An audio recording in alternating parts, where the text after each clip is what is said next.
ধীরে ধীরে পুরো বাংলাদেশ ছড়িয়ে পড়ছে রাসেল ভাইপার নামের এই বিষাক্ত সাপ। ভয়ঙ্কর বিষাক্ত সাপ রাসেল ভাইপার। এই সাপে কামড় দেওয়ার 2 ঘন্টার মধ্যে অ্যান্টিভেনম ভ্যাকসিন দিতে হবে, না হলে ওই সাপে কাটা রোগীর মৃত্যু নিশ্চিত বলে জানিয়েছেন চিকিৎসকরা। এদিকে ফরিদপুরের ভাঙ্গা উপজেলার নাসিরাবাদ এলাকার জিক্কার মোড় আরিয়ালখা নদীর পারে রাসেল ভাইপার নামের বিষধর সাপের দেখা মিলছে। বুধবার সকালে স্থানীয়রা সাপটি দেখে ভিডিও ধারণ করে তা ফেসবুকে ছেড়ে দিলে তা ভাইরাল হয়। উপজেলাবাসী আরিয়ালখা নদীর পাড়ের কয়েকটি গ্রামের মানুষের মাঝে নতুন করে রাসেল ভাইপার সাপের আতঙ্ক দেখা দিয়েছে। মঙ্গলবার রাতে ভাঙ্গার সীমান্তবর্তী আরিয়ালখা ব্রিজ এলাকা থেকে রাসেল ভাইপার নামের আরেকটি সাপ মেরে ফেলেছেন স্থানীয়রা।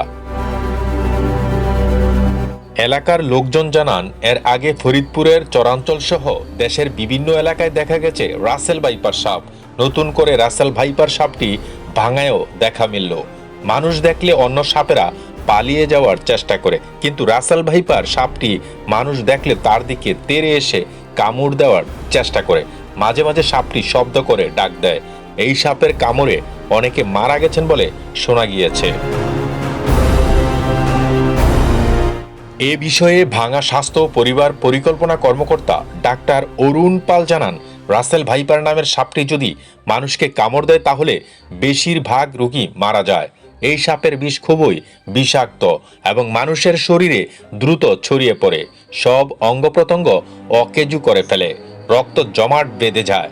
রাসেল ভাইপারের কামড় দিলে তাকে ভ্যাকসিন দেওয়ার পরও রোগী মারা যাওয়ার সম্ভাবনা রয়েছে। এই সাপে কামড় দিলে 2 ঘন্টার মধ্যে ভ্যাকসিন দিতে হবে।